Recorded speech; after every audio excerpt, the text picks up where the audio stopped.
am really appreciative to Senator Reid for his willingness to tackle these tough issues and do it in a bipartisan way that we can actually achieve results for the American people. So thank you, Senator Reid, for your leadership. Thank you all for being here.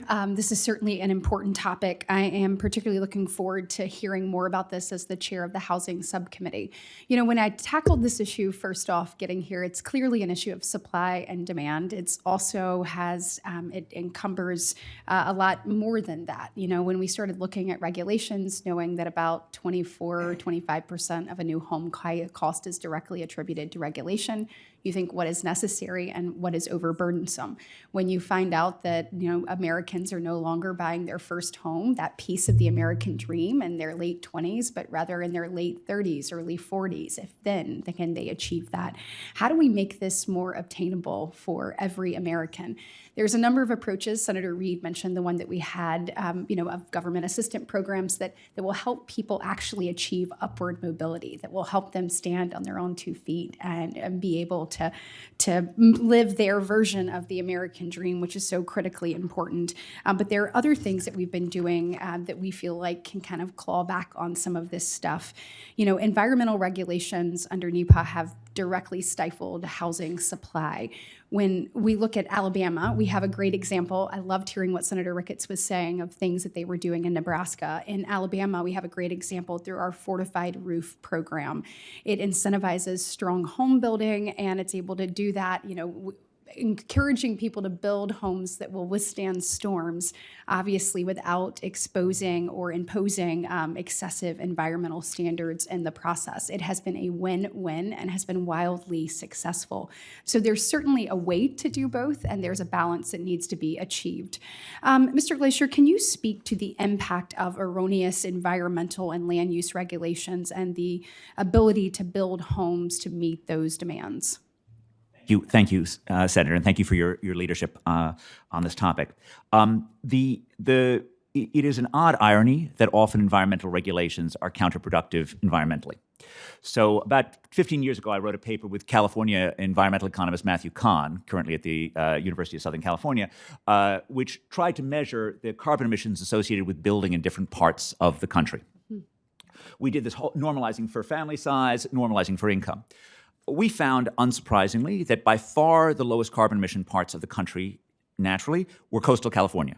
Nothing to do with the regulation. It's the weather, just to be entirely clear. It's Januaries that don't require you to heat like crazy, and it's Julys that don't require you to air condition, okay? If you cared about reducing America's carbon emissions, you should then be saying, let's build on the California, in San Francisco Bay.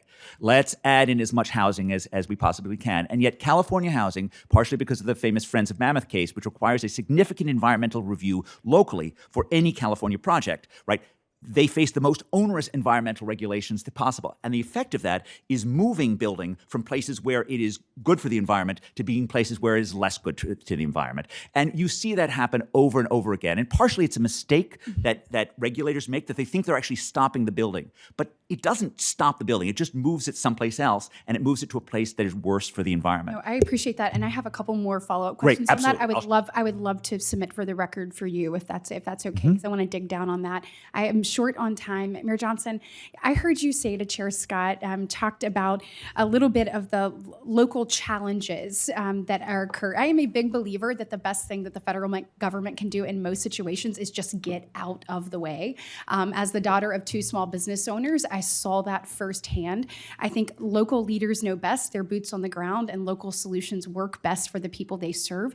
Can you talk briefly about how we enable and equip our state and local leaders to meet the unique challenges that their communities face, or what we can do better in that regard?